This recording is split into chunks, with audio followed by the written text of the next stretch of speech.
ceritakan Mas Munir setelah, atau gini, sebelum ke situ, apa yang kemudian menggerakkan Mas Munir, saya harus berhenti kira-kira gitu loh. Ini nggak perlu saya lakukan lagi, apa kira-kira itu? Kalau waktu itu tuh prosesnya, aduh udah gimana ya ceritanya tuh, prosesnya panjang dan dalam banget. Dari ada berbagai masalahan dalam rumah tangga, keluarga gitu. Awal-awal saya pertama tentu kesadaran dalam diri sendiri kan. Ya, ada pembinaan, ada macam-macam. Itu membuat saya sadar. Yang kedua gitu ya. Pukulan itu pertama itu memang saya minta gitu kan dalam penjara. Saya minta Pak. Jadi saya nggak minta yang aneh gitu ya. Tapi saya minta betul-betul Pak. Kalau apa yang saya lakukan ini benar ya termasuk ya, dalam jaringan itu adalah sebuah kebenaran, kuatkan saya. Saya minta gitu Pak. Ini harus saya jangan masalah-masalah kayak gini nggak akan jadi buat masalah lah buat saya itu. Tolong kuatkan saya minta berdoa seperti itu. Tapi kalau apa yang saya yakini bahwa ini adalah sebuah kesalahan buat saya, sampai saya tidak punya pikiran untuk melakukan hal itu lagi. Dan ternyata ya Allah itu mengabulkan doa saya. Dan itu yang kedua itu. Bahwa dia tunjukkan bahwa itu salah semuanya. Pertama, ya awal tadi saya cerita itu bahwa saya punya kebencian sama orang tua, salah satu dengan bapak. Dan ternyata pada saat saya di dalam penjara, orang yang banyak melakukan pengorbanan itu justru bapak saya. Sampai bapak saya itu ya menggadaikan rumahnya untuk anak-anak, kehidupan anak istri saya itu. Ya benar-benar dia yang berubah lagi jadi tulang punggung, bukan cuma buat ibu saya tapi buat anak-anak saya itu. Wah, pada saat itu bapak saya bukan cuma itu, ternyata ada satu lagi yang kejadian yang menimpa bapak saya justru membuat saya berpaling gitu kan. Jadi pada saat saya membaca berita korban pada saat persidangan Pak, sidang itu ada satu dokter ahli, saya masih ingat namanya Dokter Senyum Indrakila, spesialis mata dari Surakarta. Dia bercerita bahwa ada satu korban, dia seorang polisi, matanya mengalami kerusakan. Dia mengalami kerusakan matanya, dan itu masih proses apakah akan kembali baik atau tidak itu. Dan ternyata pas saat di penjara itu, ternyata bapak saya yang mengalami hal serupa. Dia lagi naik motor, nggak pakai helm, dia cuma kejatuhan daun ceri, retinanya sobek. Saya dapat cerita itu, saya waktu itu sedang di lapas. Saya dipanggil sama KPLP ada telepon dari ibu. Saya telepon balik, ibu cerita, doakan bapak ya, bapak nanti mau operasi. Cerita ini. Pada saat itu saya jadi pukulan betul buat saya. Mungkin ini cara Tuhan untuk membalas saya. Ya bukan cuma merinding saya, nangis katanya. Waduh, ternyata beginilah cara Tuhan tuh membalasnya begini gitu kan. Bahwa saya sudah merusak mata orang, dan ternyata orang yang tadinya musuh saya dan baru saya sadari bahwa dia ternyata orang yang harusnya saya hormati, justru mendapat masalah ini. Akhirnya wah, ini saya merasa ini udah bukan pada tempatnya lagi, bahwa ini tuh udah benar-benar yang saya lakukan udah sebuah kesalahan. Hingga akhirnya saya memutuskan untuk NKRI dan kemudian ikut pembinaan di Pusderat. Tadinya nggak mau Mas? Saya sebelum itu nggak ada pikiran itu Pak. Tapi kan ada kan semacam ajakan dari BNPT atau Densus untuk proses dirat itu kan ada kan? Proses itu ya ada, sudah berjalan, tapi belum terpikir lah gitu, belum terpikir untuk NKRI, belum terpikir untuk apa ya, ngurus remisi atau belum ada itu. Pada saat ibu bapak saya itu baru. Itu baru. Dan itu ternyata belum selesai, masalah itu belum selesai. Nggak kira saya pun masuk di Pusdarat, mantan istri saya yang dulu tadinya jadi dulu saya sempat poligami kan. Istri kedua itu mengetahui saya NKRI, kita ini Bisa, ya seperti di persimpangan lah ya, kita beda ya. Sampai akhirnya ya bahasanya yang meninggalkan saya. Jadi istri saya tetap memilih dalam kelompok dan dalam jaringan itu. Itu jadi pukulan lagi kan. Adik saya sebenarnya goyang lagi gitu. Ternyata ya Allah itu bukan cuma pengen saya pindah jalur, tapi memang yakin nggak nih gitu kan, jangan sampai nanti balik lagi gitu. Ya akhirnya ya saya harus bilang sama istri saya, ya kalau memang itu pilihan kamu, ya silakan dengan pilihan kamu. Saya nggak akan mau ikut lagi dengan pilihan kamu. Kita berada di jalan masing-masing, ya kita lihat aja siapa yang betul. Udah sampai situ ya udah. Sampai akhirnya kemudian saya bebas. Di situ juga kan bergolak lagi gitu ya. Iya, bagaimana penerimaan orang setelah Mas Munir bebas? Saya berpikir ya tadi sejak pulang, waduh, nanti sampai rumah nih gimana nih gitu kan. Ya masyarakat, tetangga pada mau nerima saya apa enggak gitu kan. Bagaimanapun ya, saya nggak bisa bohong bahwa stigma itu pasti ada gitu. Bahwa saya sama Munir nih mantan teroris itu pasti ada. Waduh, gimana? Saya berpikir sampai pulang itu nggak berani langsung keluar. Di rumah melihat gimana sih respon keluarga, respon dari masyarakat, tetangga-tetangga.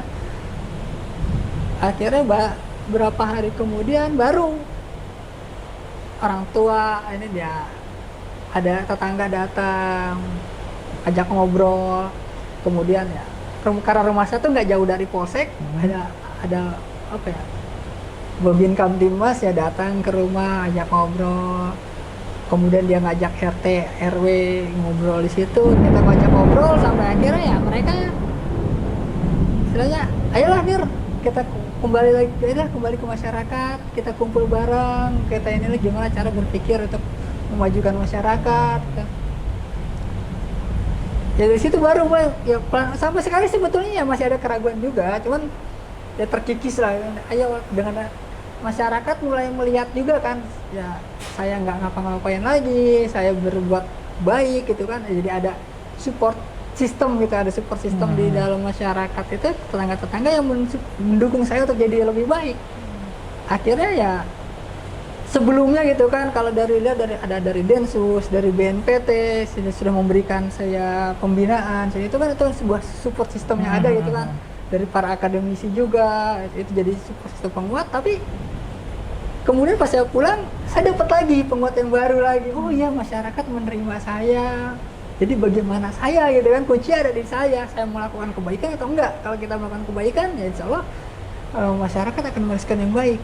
Dan ternyata itu yang terjadi hari ini ya. Sampai saya kemudian ya ditunjuk jadi sekretaris RW gitu kan. Itu ada sebuah kelegaan gitu kan, penerimaan dari masyarakat bahwa masyarakat memberikan support. Jadi ada pemerintah dari pusat, ada aparatur pemerintah juga yang mensupport saya. Termasuk ya sekarang juga kan ya ada bapak-bapak, ibu-ibu dari NGO, dari LSM juga kan mengajak saya untuk ada kegiatan-kegiatan. Istilahnya ada kegiatan, ayo Nir ikut ininya untuk apa namanya sharing, bercerita. Jadi akhirnya saya melihat bahwa ada support system yang genap gitu kan. Saya wah benar-benar kalau dulu dibilang katanya kalau kamu melakukan kebaikan, insya Allah kamu akan dapat teman-teman yang baik yang hari ini saya merasakan itu gitu. Dari pemerintah, dari NGO, dari masyarakat, semua ngajak saya untuk jadi orang yang lebih baik lagi gitu. Itu saya ngerasa kayak orang diberkati gitu ya, diberkahi benar-benar. Ini kan ceritanya Mas Munir ya. Bagaimana dengan cerita teman-teman Mas Munir yang lain? Apakah semua berada di posisi yang sama atau kembali ke jaringannya? Karena kan pasti jaringan yang lama seperti yang tadi Mas Munir sampaikan. Mas Munir masuk ke Pusdarat, kemudian istri lalu langsung menyatakan pilih siapa nih, mau pilih saya atau mau pilih pilihan Anda sendiri gitu. Kan berarti ada tekanan-tekanan itu di dalam kelompok radikal yang pernah Mas Munir ikuti gitu. Iya. Kayak saya sendiri sebetulnya pernah ya, pada saat saya baru pulang, itu ada dari orang-orang dalam kelompok itu yang masih datang ke saya. Cuman seiring perjalanan waktu gitu kan ya, mereka tahu apa yang saya lakukan, mereka menjauh. Tapi itu nggak semua juga nggak semulus yang saya lakukan, itu semuanya tidak oleh teman-teman di TNI. Ada teman-teman yang akhirnya kembali ke jaringan lama, ada yang harus bersusah payah karena memang tidak mendapatkan support system yang sebagus saya gitu kan. Di daerah-daerah terutama ada ya, misalkan dia nggak punya dia pulang, dia sudah NKRI, pulang ke masyarakat, ada bagian masyarakat yang menolak. Ada lagi cerita lagi, misalkan dia masyarakat yang terima, tapi support system dari pemerintahan daerahnya itu yang tidak ada, sehingga dia kebingungan pulang mau ngapain, melakukan apa, dia tidak bisa mengaktualisasikan diri, tidak bisa berkarya, hingga akhirnya kebingungan, dia akhirnya cemas dan putus asa juga gitu kan. Dan pada saat putus asa ini ya, rayuan-rayuan dari orang-orang, dari teman-teman dari jaringan lama itu bisa muncul. Dan itu sudah terjadi gitu. Ada juga orang-orang yang sudah baik, sudah NKRI, tapi karena tidak memiliki support system yang kuat dari masyarakat, dari semua pihak gitu. Akhirnya kembali ke jaringan lama dan akhirnya jadi residivis lagi. Bagaimana tuh Mas Coki dengan ada fakta yang semacam itu gitu ya? Memang betul ya, artinya reintegrasi kepada masyarakat dibutuhkan peranan dari banyak pihak ya, terutama dari pemerintah daerah ya, apalagi kan ini otonomi daerah ya, dan juga memang peran dari organisasi-organisasi agama setempat juga harusnya juga ikut membantu ya, artinya organisasi-organisasi seperti NU, Muhammadiyah, atau Persis atau yang lainnya juga ya, seharusnya juga ikut memberikan sumangsaran kan sebetulnya ya. Memang biasanya mereka ketika bebas kelompok yang sama kan langsung kontak ya biasanya ya. Iya betul. Selalu mereka datang lagi ya, coba menarik lagi ya begitu ya. Disitulah memang ininya ya, titik krusialnya ya. Apakah orang itu akan kembali menjadi bagian dari dari Indonesia atau kemudian memang masuk ke dalam jaringan teror. Itu krusial penting sekali ya. Dan celakanya banyak pemerintah daerah yang kemudian abai hal ini, bahkan nggak punya program sama sekali. Meskipun di peraturan RAN PE ya, Rencana Aksi Nasional Penanggulangan Ekstremisme, jelas kok dinyatakan apa tuh peran pemerintah daerah, institusi daerah gitu ya, tetapi selama ini kayaknya kurang gitu loh. Dan juga mungkin ini berkaitan dengan ini alokasi budget ya, mungkin APBD mungkin mereka belum punya dana anggaran, tapi keluhan dari Mas Munir ini patut diperhatikan ya, gitu harus ya. di-highlight. Mas Munir memang beruntung ya, beruntung apalagi memang mungkin karena tinggal lama di sana, mungkinnya peran orang tua gitu ya, sehingga akhirnya masyarakat juga tumbuh kepercayaan gitu ya. Dan Mas Munir ini kan saya terlihat dari Mas Munir ini orangnya ini ya gampang berkomunikasi, berinteraksi gitu ya, sehingga gampang juga merekrut orang. Tapi itulah sehingga kemudian orang jadi enak gitu ya, jadi senang gitu ya. Tapi kan banyak orang yang tertutup ya, yang mungkin juga jadi ketika dia bebas dia terpenjara dalam pikirannya sendiri, frustrasi, nggak tahu berbuat apa, apalagi kemudian masyarakatnya juga curiga, ya kembalilah dia. Iya. Banyak kasus kayak begitu kemungkinan Mas ya. Iya, yang seperti yang kemarin baru terjadi gitu kan gitu. Yang mana tuh? Yang di Lampung ini kan, dia sudah perempuan, sudah bebas, dia sudah NKRI, sudah dapat remisi, kemudian kembali ke masyarakat, ya saya pikir ya itu yang terjadi, bahwa di situ peran pemerintah daerah, peran orang-orang yang justru sebetulnya dia akan bersinggungan terus menerus ya setiap hari, itu yang masih kurang gitu ya. Kalau keluarganya mungkin sudah baik, tapi kalau dengan masyarakatnya, dengan pemerintah daerahnya itu yang tidak ada peranan untuk membuat support system yang bagus, akhirnya dia terdorong untuk balik lagi ke jaringan. Akhirnya ya kemarin dia tertangkap lagi gitu kan. Tertangkap lagi. Makanya ya saya ngeliat tuh ini ya benar-benar gitu ya, kalau saya ngeliat ya bahwa saya meminta tolong gitu kan, meminta perhatian ke semua pihak gitu kan, baik dari pemerintah pusat, pemerintah daerah, bapak-bapak, ibu-ibu di LSM, di NGO, sampai ke masyarakat, tolong bantu kami bahwa tolong beri kami itu kesempatan kedua, bahwa kami juga pengen jadi orang-orang yang baik, pengen beraktualisasi lagi, pengen berkarya, pengen menunjukkan bahwa kami benar-benar masih cinta dengan negeri ini gitu kan. Tolong beri kami kesempatan itu gitu. Tolong beri kami satu support lah yang baik gitu kan. Kalau itu nggak ada, salah satunya hilang, kami sangat susah untuk bisa. Jadi tidak serta-merta mengatakan bahwa proses deradikalisasi gagal gitu ya. Iya. Atau apalagi menyalahkan pemerintah semata-mata ya. Betul. Karena ini memang dibutuhkan sinergi dari sebanyak pihak ya gitu ya untuk menangani masalah ini. Nah, kalau Mas Munir melihat apa sih yang patut didengar oleh anak-anak muda nih supaya anak-anak muda tidak mengikuti Jakmas itu apa, Mas? Kira-kira apa tuh yang mau, kalau Mas punya kesempatan untuk menyampaikan pesan begitu? Kalau saya pertama gini Pak, karena saya berangkat dari satu permasalahan dalam keluarga. Pertama Pak, tolong apapun masalah itu kan di semua tempat ada, termasuk dalam rumah. Masalah dengan orang tua di dalam rumah, tolong diselesaikan dalam rumah. Jangan bawa permasalahan itu keluar. Jangan mencari solusi di luar rumah. Kalau ada permasalahan dengan orang tua, dengan siapapun di rumah, selesaikan di dalam. Jangan mau keluar dulu. Karena kalau udah sampai keluar, ceritanya kan beda lagi. Bukan solusi yang didapat, tapi macam-macam gitu kan ya. Itu akhirnya tidak mendapat jadi solusi sih. Itu yang pertama. Yang kedua, perhatikan pergaulan di luar. Dengan siapa, apa yang disampaikan orang, apakah itu benar atau salah. Kita harus bisa mencerna itu dengan baik. Dan yang ketiga, perhatikan media sosial. Di media sosial orang bisa jadi apa aja, orang bisa jadi siapa saja. Belum tentu apa yang disampaikan, belum tentu apa yang ditulis di media sosial itu benar gitu kan, benar-benar dari orang itu, belum benar-benar informasi yang paling jelas kebetulan gitu kan. Kalau misalkan itu bukan yang benar ya itu akan jadi buruk gitu kan buat kita. Karena itu ya jangan ragu gitu kan, kalau misalkan itu satu yang dianggap buruk ya tinggalkan saja, meskipun itu juga soal media sosial. Oke. Terima kasih banyak Mas Munir.